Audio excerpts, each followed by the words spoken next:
Xavier bro எங்க bro மாத்தணும் only ஃபேன்ஸ்னா அனி டோன்ட் யோ அது அந்த மாதிரி வெப்சைட்யா அந்த மாதிரி வெப்சைடா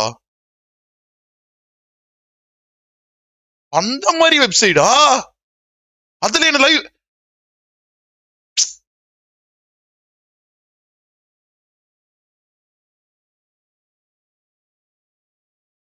அந்த மாதிரி ப்ரோ அந்த மாதிரி வெப்சைடா அது ப்ரோ இங்க ஒன்லி ஃபேன்ஸ் போடு ஒன்லி ஃபேன் ப்ரோ சும்மா இருங்க ப்ரோ ஜேவியர் ப்ரோ உங்களை அப்புறம் ப்ரோ ஜேவியர் ப்ரோ இதெல்லாம் தேவையில்லாம் பேச்சு ஜேவியர் ப்ரோ நீங்க தப்பா பேசிட்டீங்க ஜேவியர் ப்ரோ உங்களுக்கு காஜ் ரொம்ப முத்திருச்சுன்னு நினைக்கிறேன் ஓகேவா தேவையில்லாம் பேசிட்டீங்க ஜேவியர் ப்ரோ லைவ் சேட்ல வந்து என்ன ப்ரோ பேசிட்டு இருக்கீங்க நான் கேமரா இல்ல வேற எதுனாவா என்ன பார்த்தா உங்களுக்கு எப்படி தெரியுது ப்ரோ